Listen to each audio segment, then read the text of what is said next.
Bien, muchachos, entonces vamos a empezar con la tercera parte, que es la parte de la biosíntesis de aminoácidos.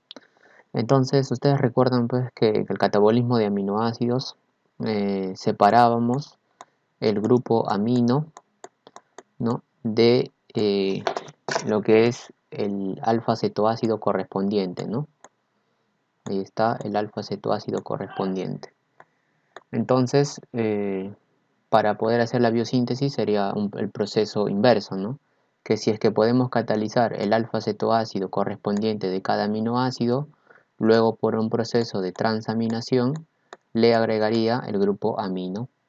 Entonces, como ustedes saben, existen 20 aminoácidos, de las cuales 10 son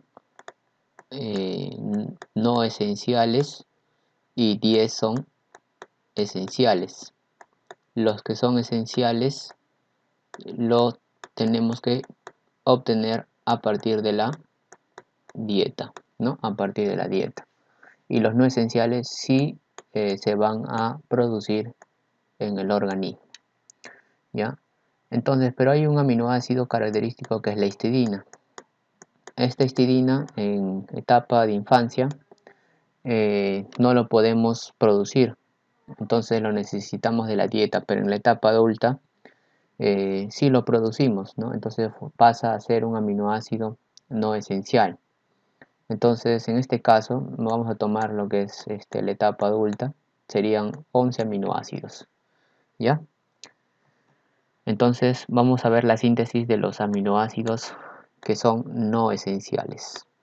Tenemos a la alanina, a la arginina, a la asparagina, al ácido aspartico, que es conocido también como el aspartato, la cisteína, el ácido glutámico, la glicina, la prolina, la serina, la tirosina, la histidina, ¿no?, que es en la etapa de adultos. Entonces serían 11 aminoácidos. Entonces, como les había comentado, pues se puede dar una síntesis a partir de lo que es un alfa-cetoácido, ¿no? Tal es el caso, por ejemplo, de la alanina, del aspartato y del glutamato. Si tenemos el alfa-cetoácido piruvato, por una transaminación podemos obtener alanina. Si tenemos oxalacetato, por una transaminación obtenemos aspartato. Si tenemos alfa-cetoglutarato, por una transaminación obtenemos el glutamato. Entonces aquí tenemos 1, 2, 3 aminoácidos no esenciales. Ahora, también se puede dar una síntesis por amidación, ¿no? Recuerdan cuáles eran los dos aminoácidos que tenían un grupo amida en su cadena lateral. Era la asparagina y la glutamina, ¿ya? Entonces, la asparagina, ¿de dónde puede producirse? A partir del ácido aspartico, ¿no? Y la glutamina a partir del ácido glutámico. Si al ácido aspartico yo le agrego un grupo amida, ¿qué voy a obtener? Asparagina. Y si al ácido glutámico yo le agrego un grupo amida, ¿qué obtengo? La glutamina. Pero de estas dos, solo la asparagina es un aminoácido no esencial, ¿ya? Es un aminoácido no esencial. Entonces tenemos cuatro aminoácidos. El otro aminoácido es la histidina, ¿ya? Sería el quinto aminoácido. La histidina puede producirse a partir de este compuesto llamado la ribosa 5-fosfato. Y esta ribosa 5-fosfato proviene de la vía de la glucólisis, mira, de la glucosa, ¿no? Se transforma en glucosa 6-fosfato y después de 4 pasos obtenemos este compuesto, la ribosa 5-fosfato, de la cual se puede obtener la histidina. Esta ribosa 5-fosfato también es importante en el caso de lo que es la síntesis de pirimidinas, ¿no? de síntesis de purinas. Entonces ahí estamos hablando de ácidos nucleicos, ¿no? Entonces, importante la ribosa 5-fosfato. Entonces, como ya íbamos 5 aminoácidos, ahora la prolina serían 6, ¿no? La prolina puede obtenerse a partir del glutamato, ¿ya? Del glutamato. Entonces, por procesos de ciclación se obtiene. Por ejemplo, aquí este glutamato se convierte en glutamil fosfato por medio de lo que es este complejo enzimático. Luego este glutamil fosfato pasa a formarse pirrolina 5 carboxilato por medio de este complejo enzimático, y esta pirrolina 5 carboxilato por otro complejo enzimático forma la prolina. Ya forma la prolina. Entonces ya vamos 6. La glicina, serina y cisteína sería 7, 8 y 9, ¿no? Sería el noveno aminoácido. La glicina se va a obtener a partir de la serina, ¿ya? Por medio de lo que es este complejo, la serina hidroximetiltransferasa. Entonces, actúa esta enzima llamada la hidroximetiltransferasa y le pasa su grupo. Tiene que le pasarse su grupo metilo a un aceptor de un grupo monocarbonado. Entonces este aceptor, que va a ser el tetrahidrofolato, ¿ya? O sea, la serina le pasa su grupo metilo al tetrahidrofolato, el metileno, perdón, ¿ya? Le pasa su grupo metileno, ¿ya?, al tetrahidrofolato. Entonces la serina pasa a formarse glicina y el tetrahidrofolato pasa a llamarse el metileno tetrahidrofolato. Ya, el metileno tetrahidrofolato.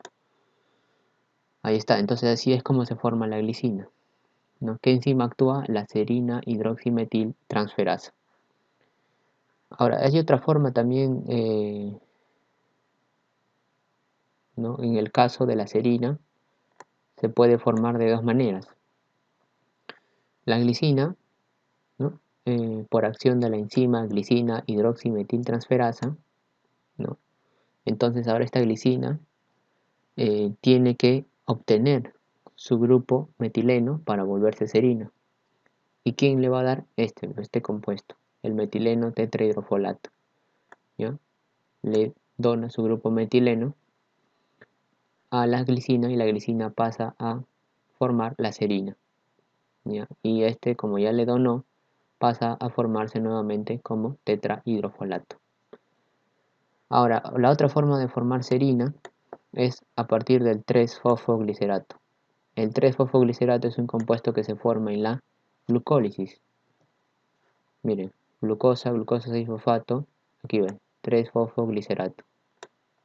Es un compuesto que se forma en la glucólisis. Entonces 3-fosfoglicerato, mira, luego se transforma a 3-fosfopiruvato, luego a 3-fosfoserina, ¿ya? Y se obtiene el aminoácido, ¿ya?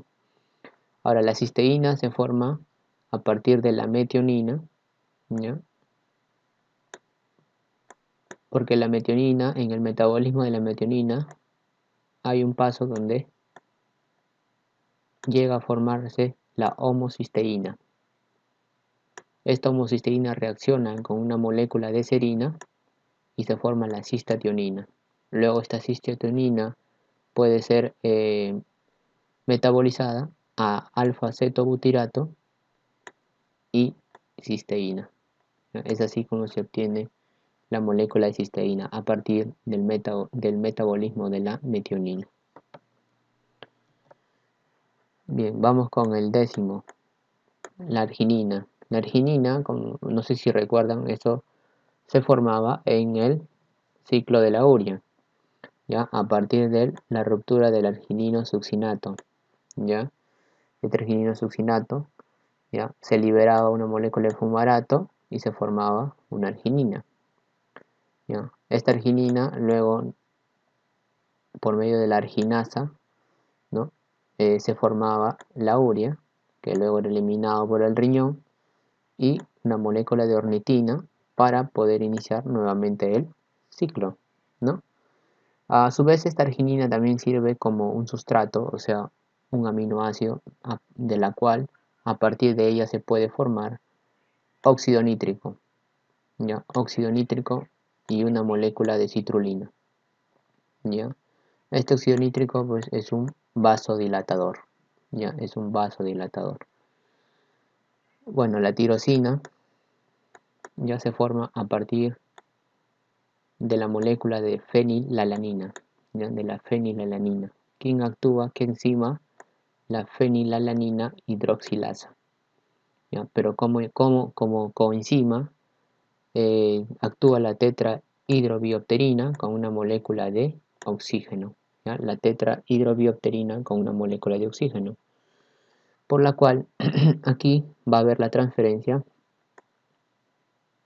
de un grupo hidroxilo a la tirosina, ¿no? Que es característico de ella, pues, ¿no? Su grupo fenol, ¿no? Su grupo fenol, ¿ya? Y la tetrahidrobiopterina se reduce a dihidrobiopterina y se libera una molécula de agua, ¿ya? Una molécula de agua.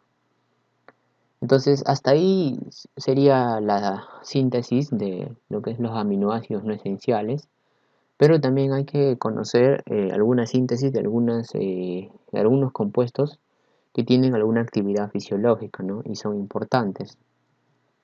Y tal es el caso, por ejemplo, de algunas aminas biológicas, la síntesis de algunas aminas biológicas, ¿no? Que se puede dar principalmente por procesos de descarboxilación, o sea, es quitarle un CO2, ¿ya? Proceso de descarboxilación. Por ejemplo, tenemos la tirosina, ¿ya? Y por medio de la tirosina descarboxilasa me va a dar la formación de tiramina, ¿ya? Otro compuesto que se forma también es la triptamina, ¿ya? Entonces, estos dos compuestos son aminas biológicas que van a tener una acción vasoconstrictora, ¿ya? Tienen una acción vasoconstrictora. Ahora, por otro lado, la tirosina, ¿ya?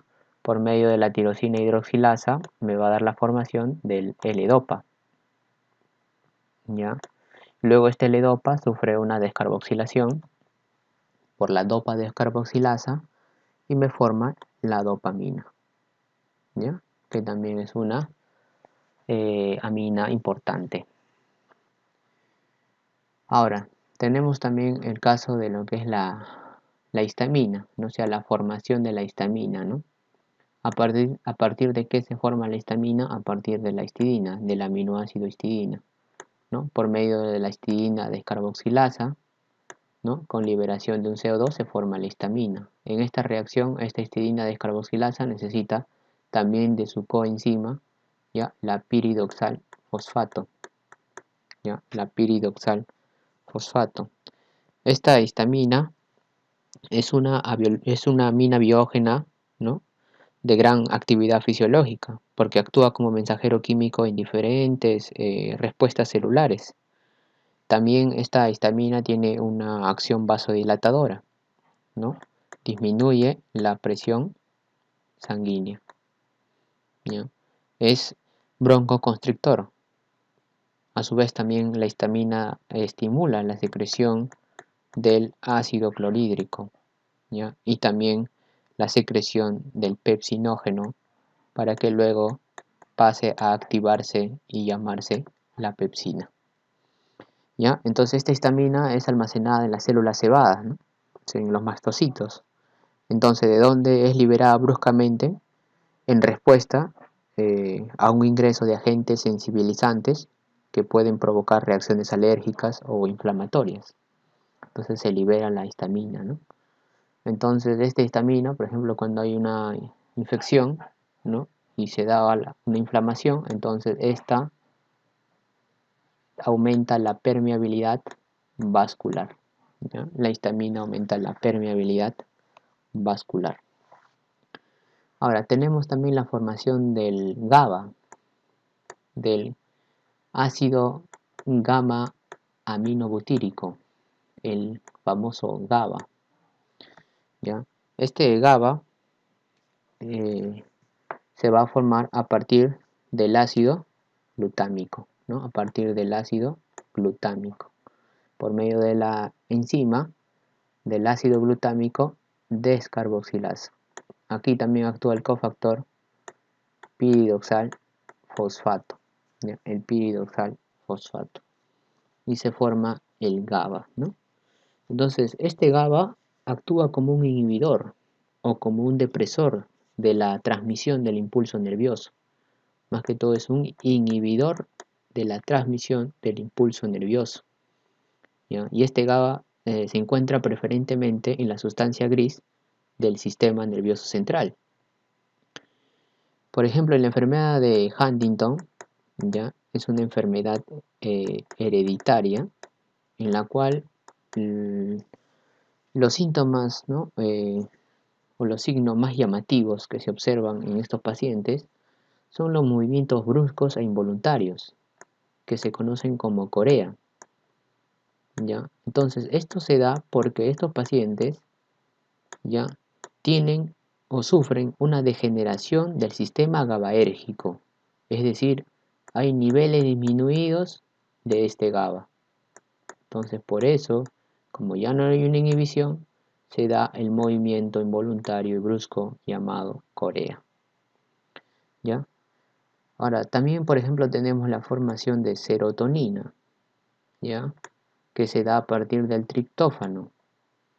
El triptófano sufre una oxidación y se forma la 5-hidroxitriptófano y luego esta sufre una descarboxilación, se libera un CO2 y se forma la 5-hidroxitriptamina o también llamada la serotonina, que tiene una acción vasoconstrictora, ¿ya? Potente vasoconstrictor.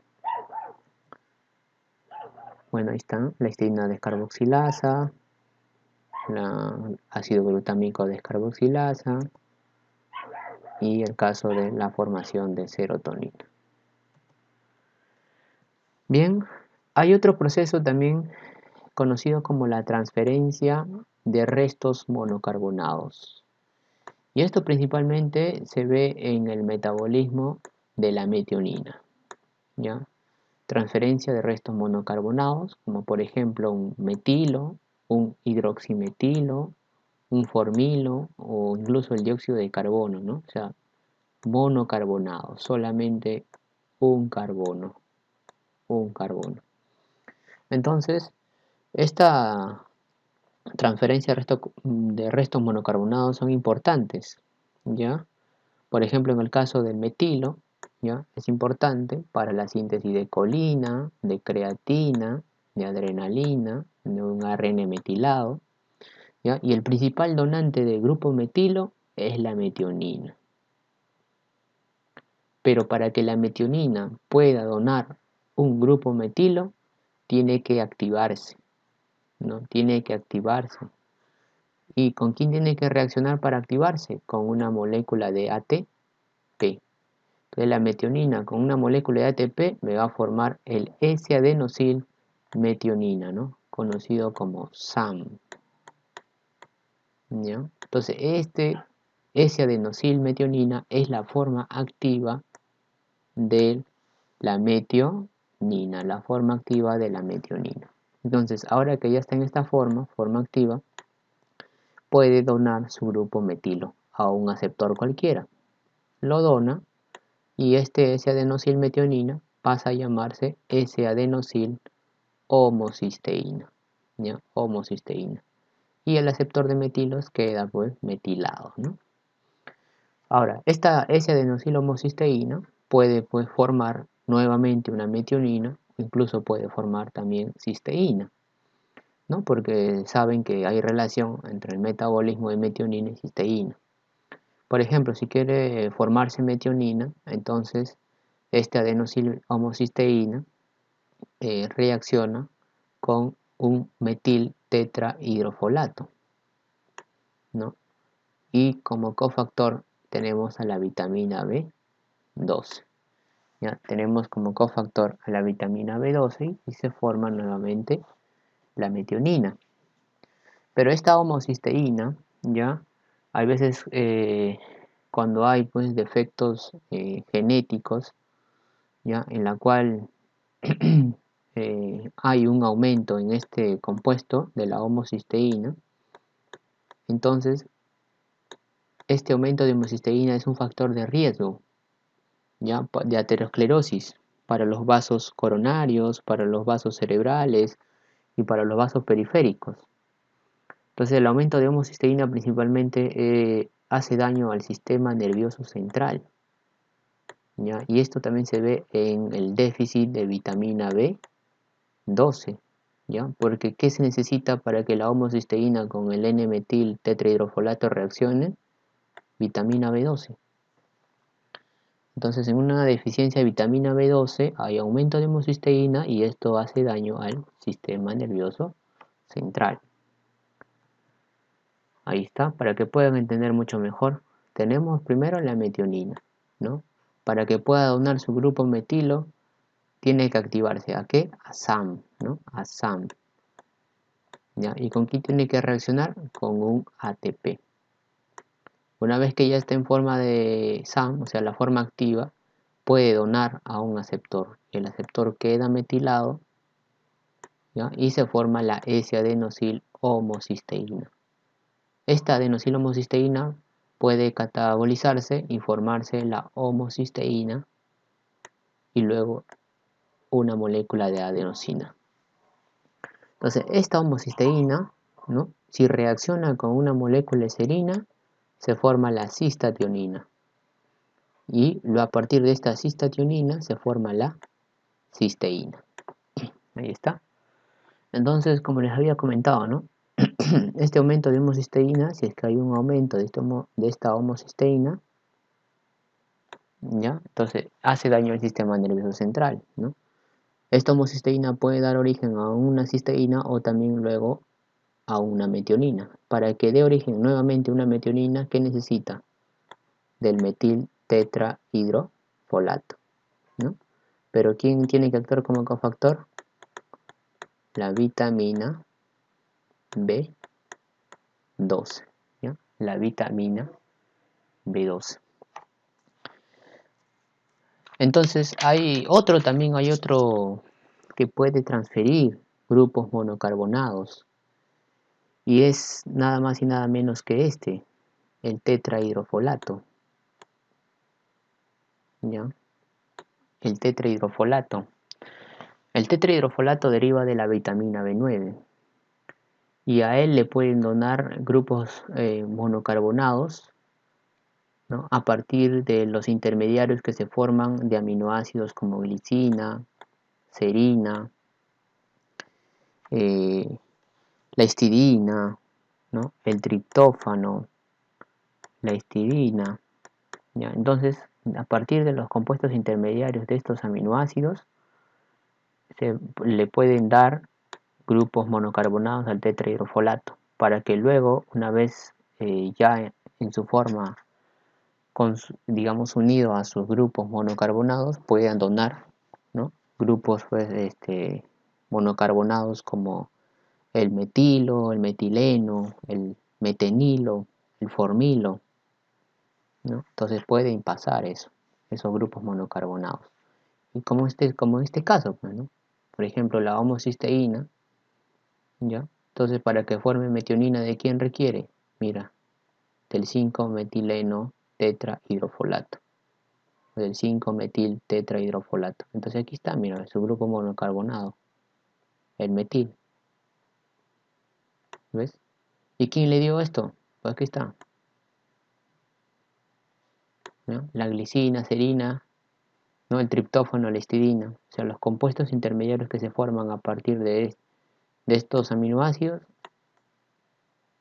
le donan. Y esto ya queda o sirve para poder transferir un grupo monocarbonado, ¿ya? Y así se puede dar nuevamente la regeneración de metionina. Aquí está, mira, el tetrahidrofolato, ¿no? Proviene del ácido fólico, ¿ya? Luego, pues, una vez que se agrega los grupos monocarbonados, se forma el tetrahidrofolato, el metil tetrahidrofolato, ¿ya? Y ya está listo para poder transferir su grupo monocarbonado, ¿ya? Su grupo monocarbonado. Aquí está. ¿De qué necesita? Vitamina B12. ¿ya? De vitamina B2. Ahora, ¿cómo es la transferencia del CO2? Que también es un grupo monocarbonado, ¿no? Entonces, el CO2 se produce, por ejemplo, ¿en dónde? Ciclo del ácido cítrico, ¿no? El ciclo de los ácidos tricarboxílicos o el ciclo de Krebs. Donde más en la descarboxilación también de algunos aminoácidos. ¿Ya? En la descarboxilación de algunos aminoácidos también se forma CO2. Entonces todo este CO2 es transferido por enzimas que son llamadas carboxilasas.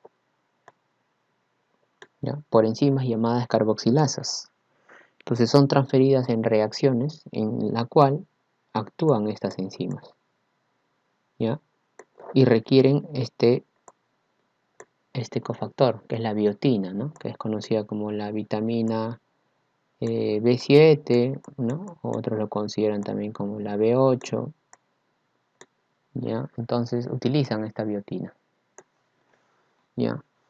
Ahora, las tres principales carboxilasas, o sea, las enzimas carboxilasas que utilizan biotina, son la piruvato carboxilasa, que esta va a catalizar la primera reacción o la primera etapa de la gluconeogénesis.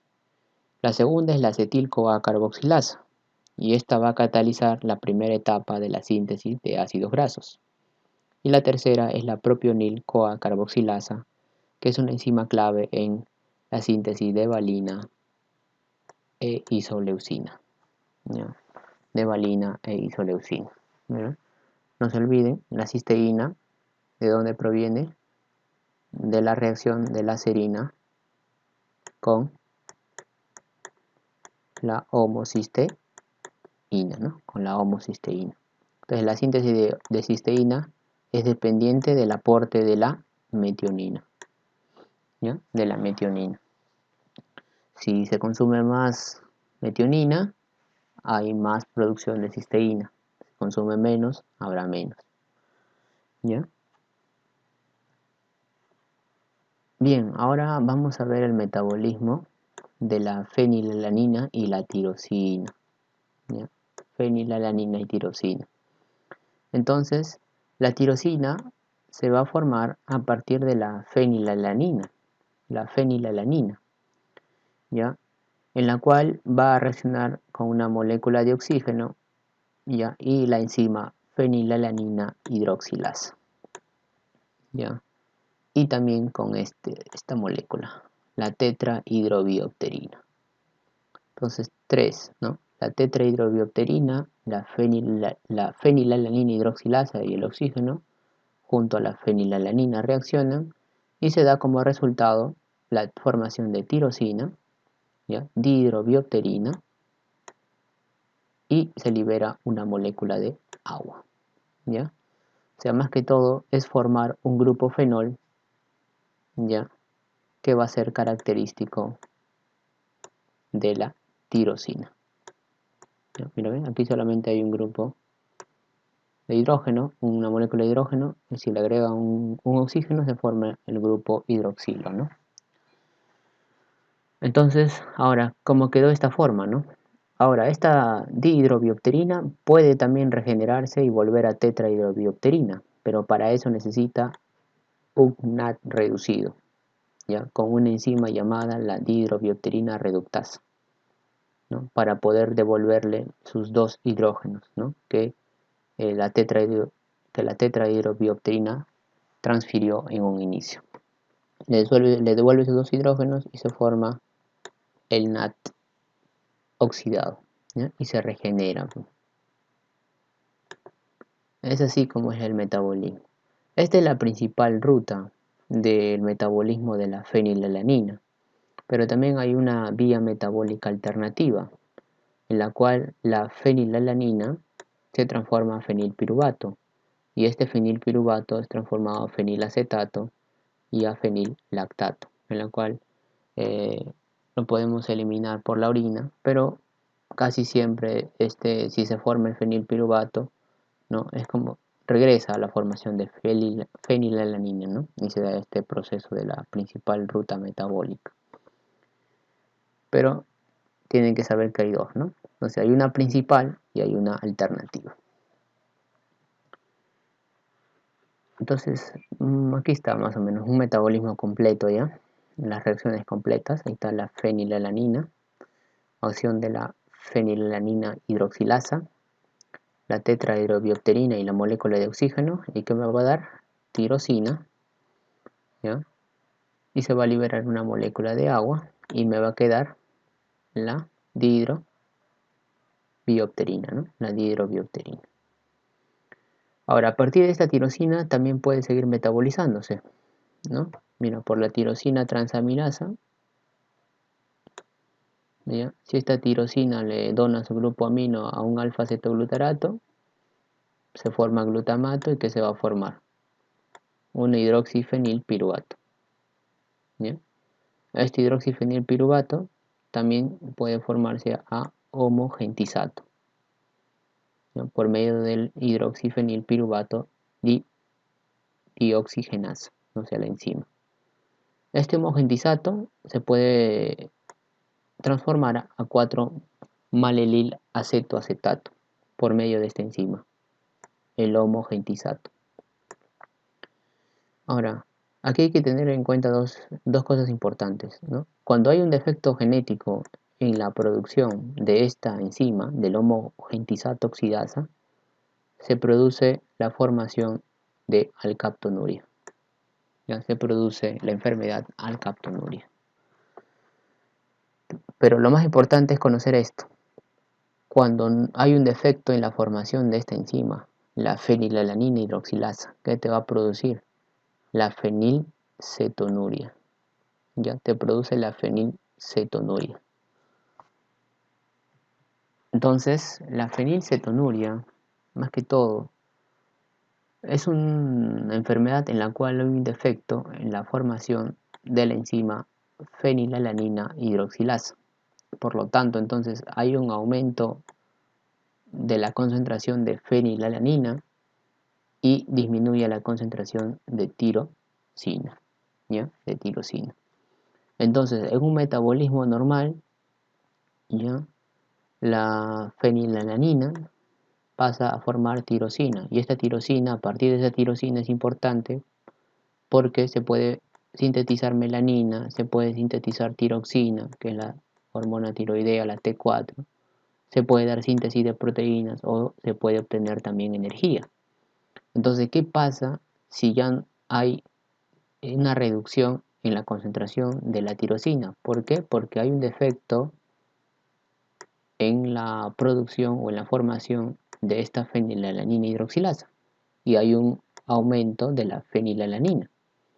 Entonces, como no se va a formar, esta fenilalanina va a tomar la vía alternativa. Esta es la ruta clásica, ¿no? La principal ruta, pero como no se puede formar por falta de esta enzima, se va por la ruta alternativa, ¿ya? Que se va a formar feniletilamina, ácido fenilpirúvico, feniláctico, fenilacético y el fosfohidroxifenilpirúvico, ¿ya? Entonces se forman estos compuestos. Entonces, como no hay esta enzima, entonces en la fenilcetonuria, ¿no?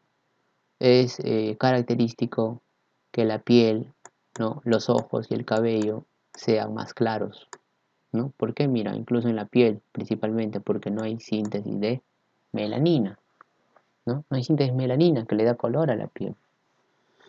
¿Qué más? Hay retraso de las habilidades mentales. Esto es lo principal también. Retraso de las habilidades mentales, ¿no? Hay hiperactividad, hay movimientos espasmódicos de los brazos y las piernas, discapacidad intelectual, convulsiones, una erupción cutánea, temblores, ¿ya? Hay una postura inusual de las manos, ¿ya? Entonces, principalmente, estos pacientes pues tienen deterioro cognitivo, ¿ya? Tienen deterioro cognitivo. Las cifras patológicas de fenilalanina en suero de estos recién nacidos está generalmente por encima de los 20 miligramos por decilitro. Entonces esta fenilcetonuria se puede diagnosticar por medio de lo que es un tamizaje neonatal, ¿no? A los recién nacidos ahí le hacen una toma, ¿no?, de sangre del talón del bebito, ¿no?, más o menos a 1 o a 2 días, digamos, después del nacimiento, y se puede, pues, saber si es que tiene fenilcetonuria, ¿no?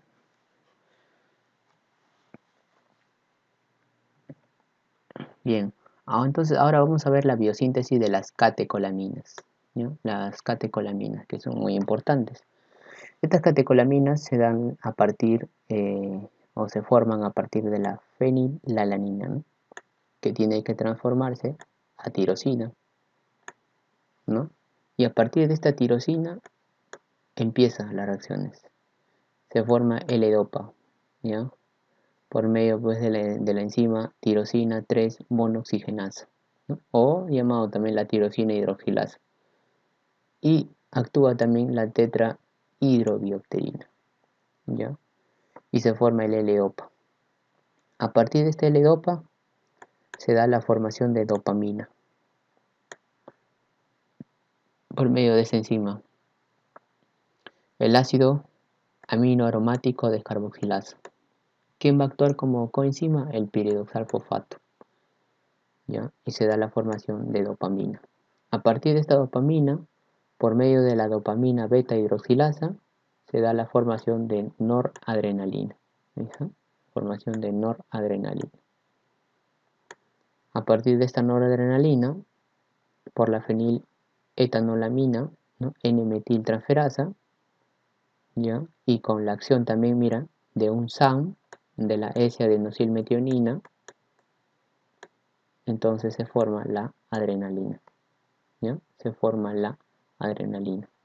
¿Ves? Mira, ¿ves? Como el SAM le transfiere su grupo metil, ¿no? Mira, aquí en el noradrenalina no hay grupo metil, pero en la adrenalina aquí vemos, mira, su grupo metil. Entonces, ¿quién transfirió eso?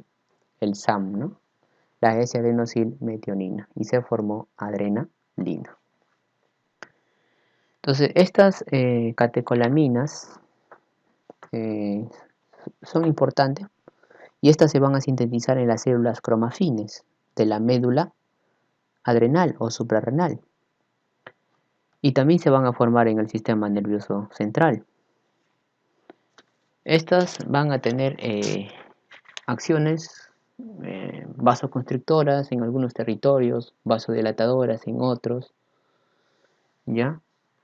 Pero las respuestas ante estas catecolaminas van a depender de los receptores. Hay dos tipos de receptores: receptor alfa y receptor beta, ¿ya? Receptor alfa y receptor beta.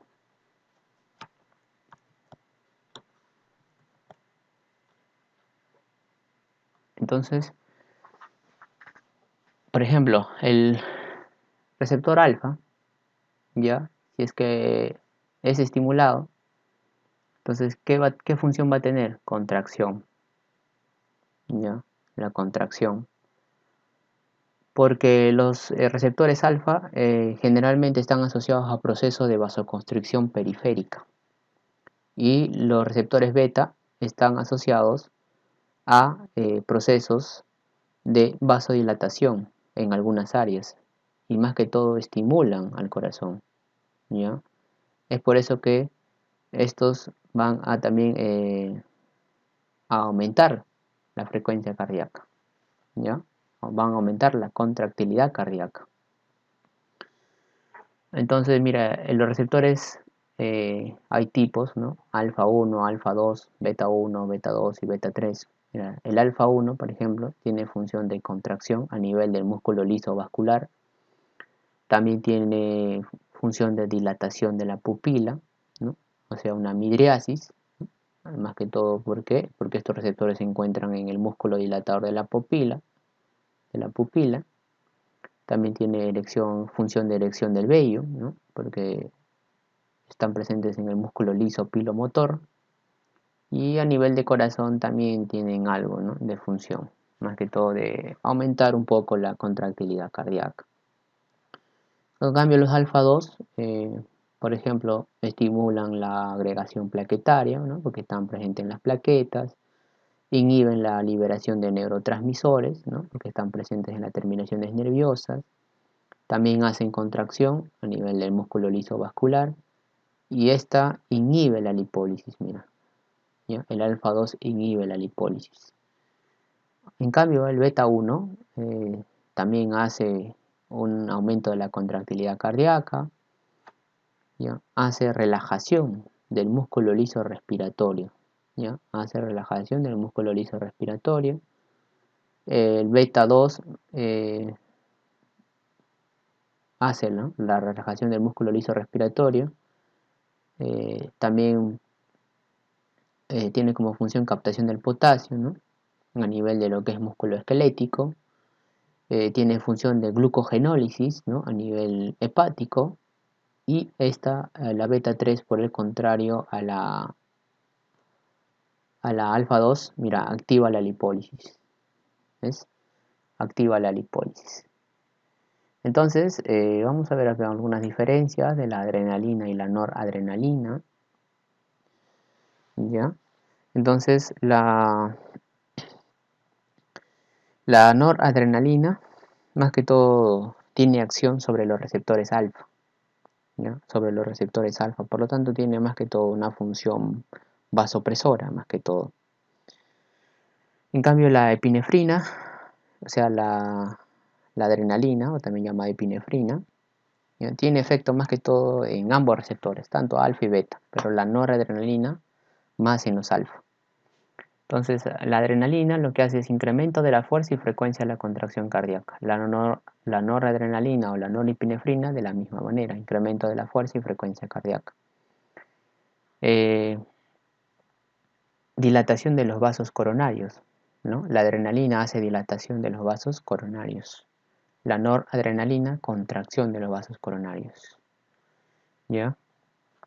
La adrenalina hace vasodilatación general, la noradrenalina vasoconstricción general. La adrenalina tiene incremento del gasto cardíaco, o sea, hace incremento del gasto cardíaco. La noradrenalina, ¿no?, desciende el gasto cardíaco.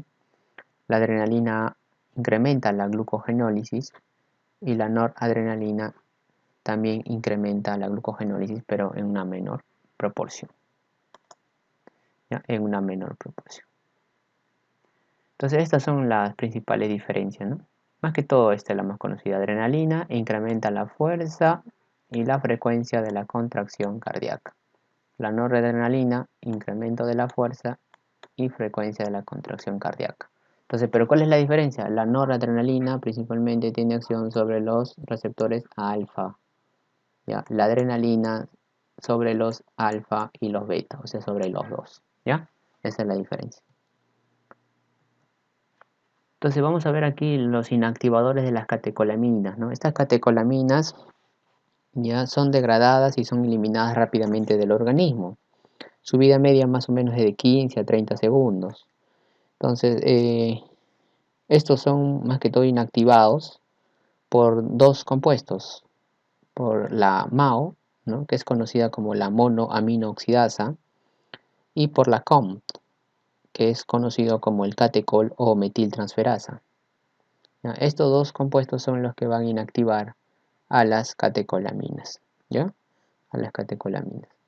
Entonces, haciendo una relación clínica, ¿ya? Hay una enfermedad llamada el feocromocitoma, en la cual se produce, pues, un tumor, ¿ya?, a nivel de lo que es la médula adrenal.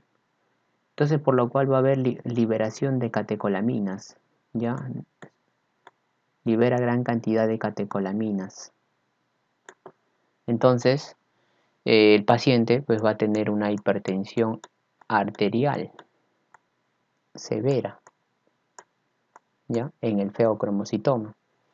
Pero hay una triada clásica, ¿ya?, del feocromocitoma. La triada clásica son palpitaciones, ¿ya?, cefalea y diaforesis, ¿no? O sudoración. Diaforesis, ¿no? O sudoración. Entonces aquí está en inglés, ¿no? Para que te acuerdes de la P, de palpitaciones, de perspiración, que es más que todo la sudoración, ¿no? La diaforesis, y el pain in head, ¿no? Que es el dolor de cabeza o la cefalea, ¿no? Aquí la clásica triada, ¿no? Que les dice, dolor de cabeza, o sea, cefalea, palpitaciones, ¿no? Y taquicardia y diaforesis, ¿no? Entonces hay signos también menos comunes, síntomas menos comunes, como por ejemplo hipotensión ortostática, pérdida de peso, poliuria, polidipsia, constipación, pero tienen que recordar también esto, pues, ¿no? La hipertensión más que todo, ¿ya? La hipertensión.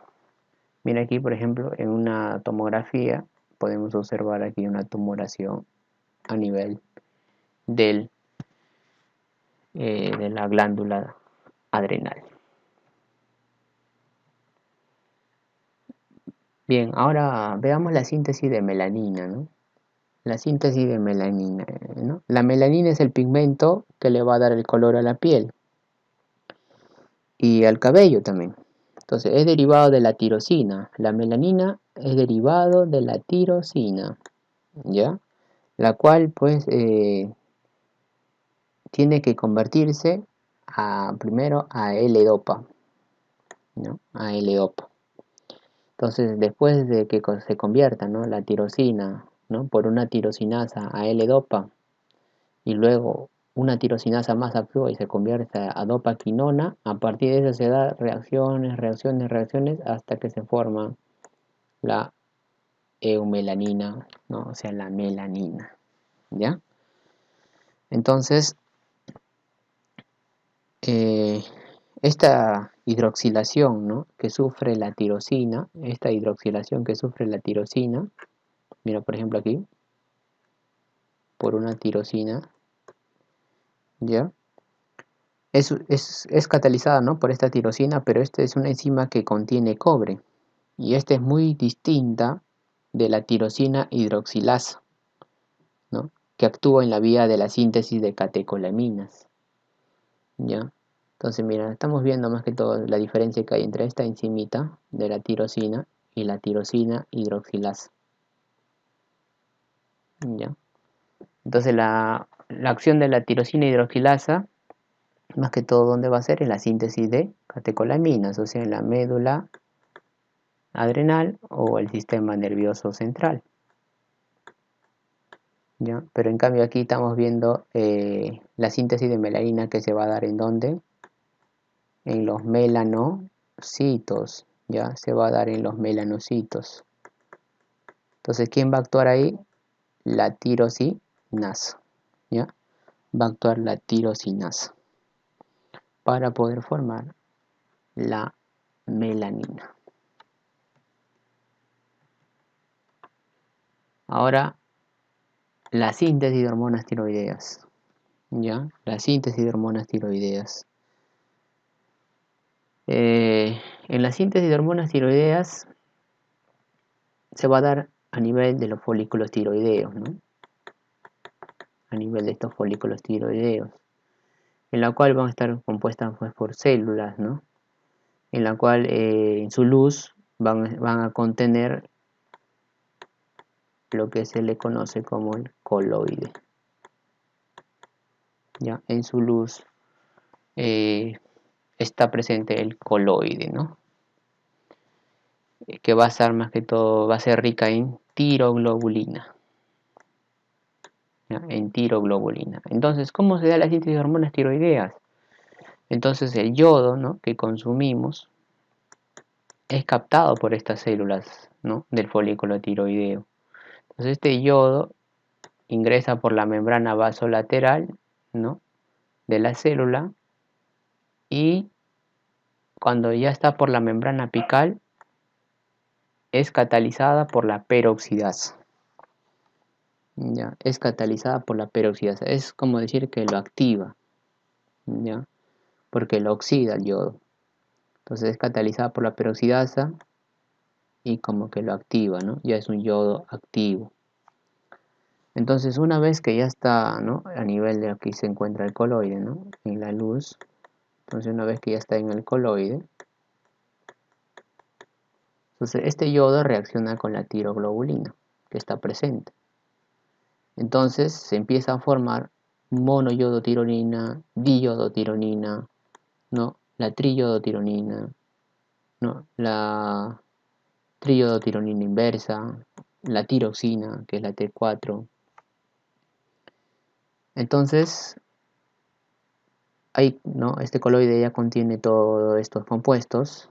Entonces, cuando hay un estímulo, ¿no?, en la cual se da, ¿no?, lo que es el estímulo para la formación de las hormonas tiroideas, entonces estas células emiten como tipo unos pseudópodos, ¿ya?, que van a englobar gotitas, ¿no?, de coloide que van a contener todas estas moléculas. Entonces entran por pinocitosis.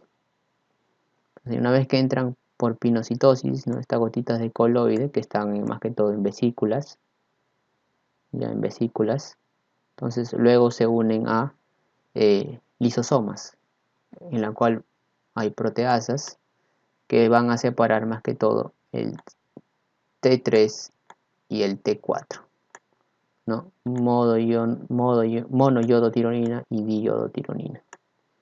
Entonces, las que se van a secretar son el T3, ¿no?, el T4 y la T3 inversa. Esta monoyodotironina y la diyodotironina no tienen actividad funcional, ¿ya?, por lo cual entonces estas son más que todo degradadas por las desiodasas, ¿no?, para separarles el yodo, ¿no? Son atacadas por las desiodasas y para separarle el yodo y así pueda darse nuevamente el ciclo, ¿no?, nuevamente la formación. Entonces es así más o menos como se forma lo que es las hormonas tiroideas, ¿no? Al final tenemos entonces la triyodotironina, que es la T3, y la tiroxina, que es la T4, ¿ya?, la T4. Síntesis de serotonina y melatonina. Entonces la serotonina, no sé si recuerdan, ya lo hemos visto, ¿no?, la reacción en las diapos anteriores, se va a dar la formación del triptófano, ¿ya? Entonces por el triptófano 5-hidroxilasa se forma el 5-hidroxitriptófano, ¿ya? Por medio de la 5-hidroxitriptófano descarboxilasa se forma la serotonina, ¿ya? Ahí está, se forma la serotonina. Entonces esta serotonina tiene un efecto depresor en la actividad cerebral, ¿ya? Entonces esta serotonina también es un estimulante de la contracción del músculo liso y es un poderoso vasoconstrictor, ¿ya? Es un poderoso vasoconstrictor. Esta serotonina se puede acetilar por medio de la serotonina N-acetiltransferasa, se forma el N-acetilserotonina y luego se puede metilar, ¿ya?, por la hidroxiindol metiltransferasa, ¿ya?, y se forma la melatonina.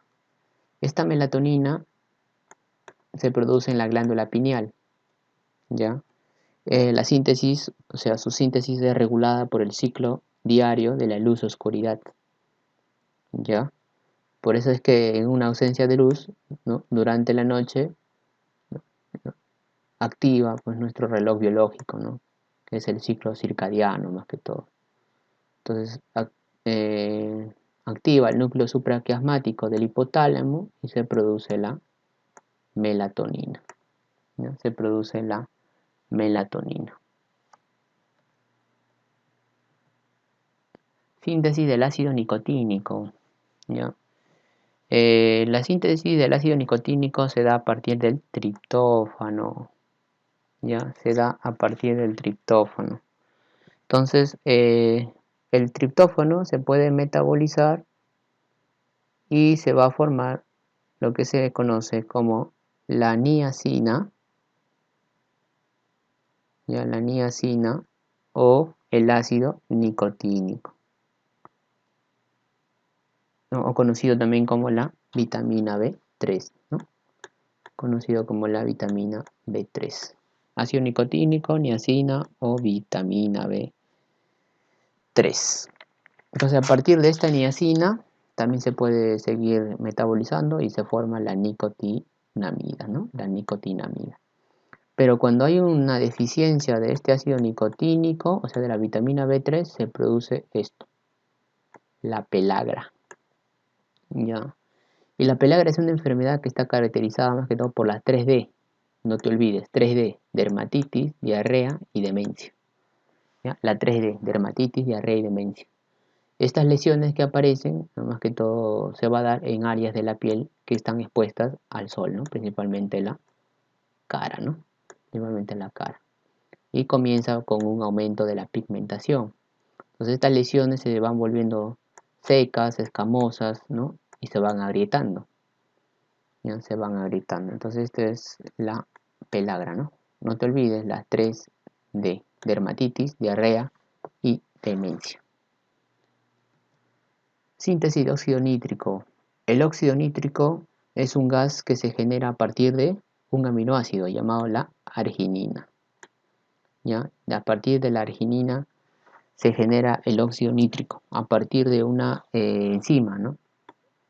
Un complejo enzimático llamado el óxido nítrico sintasa. ¿Ya? Eh, con una molécula de oxígeno y un NAD reducido y la enzima óxido nítrico sintasa, la arginina forma óxido nítrico y una molécula de citrulina. ¿Ya? Entonces, este óxido nítrico es un factor que deriva del endotelio vascular. ¿Ya? Mira, de las células endoteliales. ¿Ya? Deriva del endotelio vascular, el óxido nítrico. Entonces, este óxido nítrico es un vasodilatador. ¿Ya? Es un vasodilatador.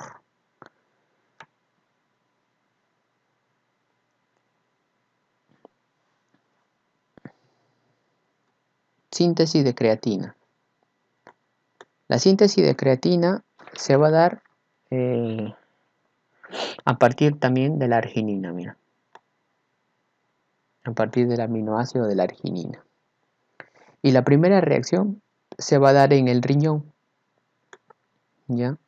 La arginina reacciona con una molécula de glicina, ¿ya? Y se va a formar lo que es el guanidino acetato.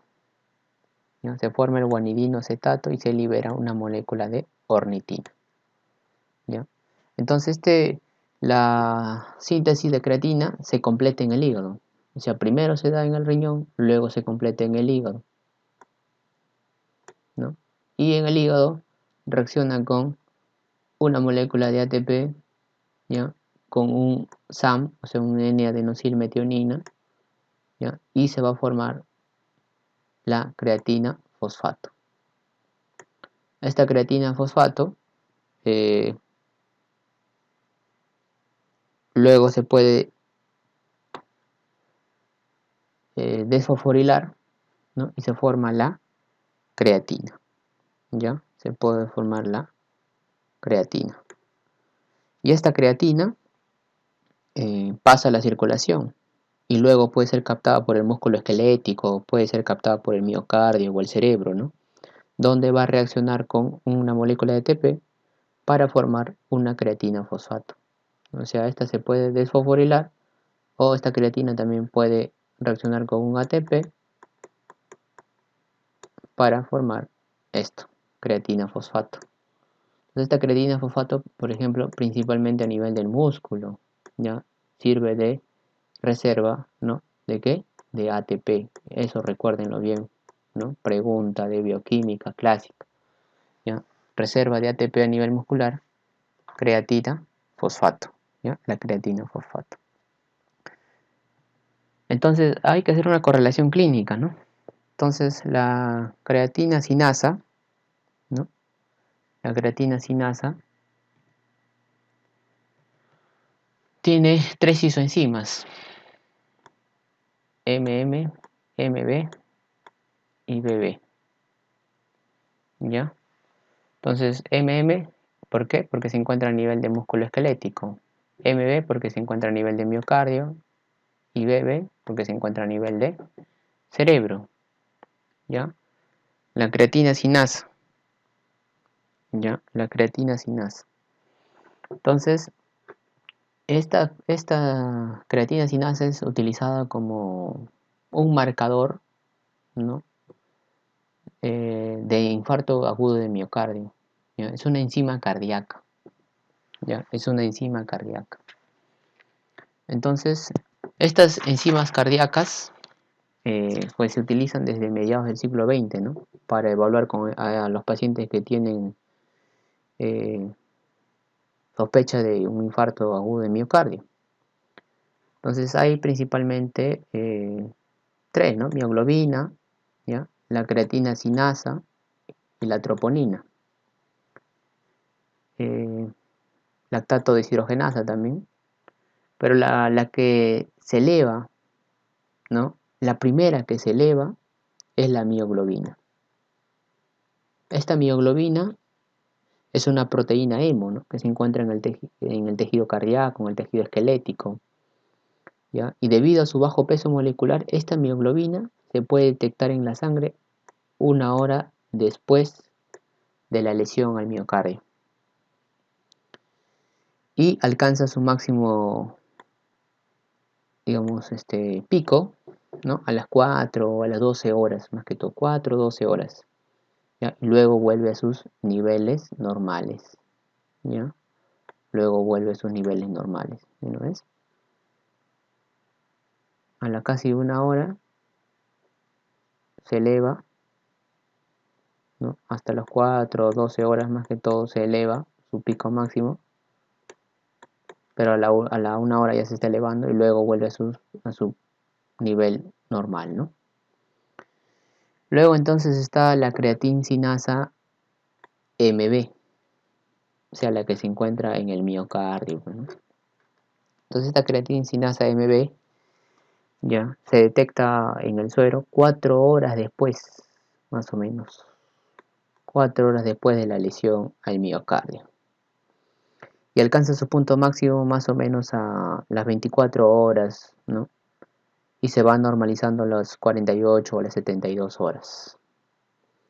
Entonces este creatinsinasa, ¿no? MB es un biomarcador útil, ya que tiene una especificidad, ¿no? Relativa por el tejido cardíaco, pero también puede elevarse en otras afecciones que no son cardíacas.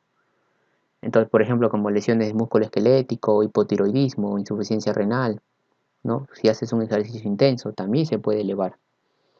¿Ya? Entonces tiene una especificidad muy relativa, ¿ya?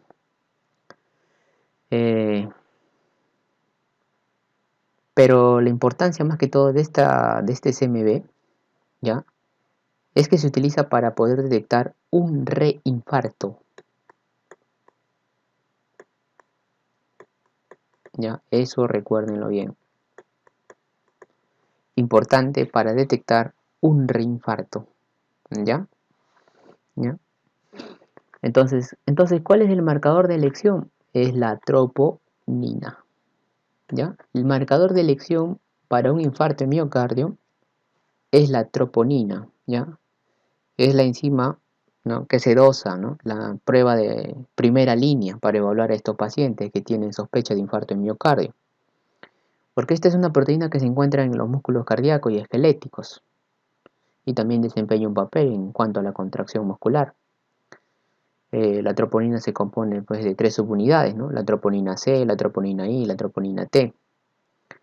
Entonces, estas son más que todo específicos y sensibles a la lesión cardíaca. Entonces, el marcador de elección, troponina, ¿no? ¿Por qué? Porque generalmente se eleva, pero vuelve a sus niveles normales más o menos a los 10 o al 14º día.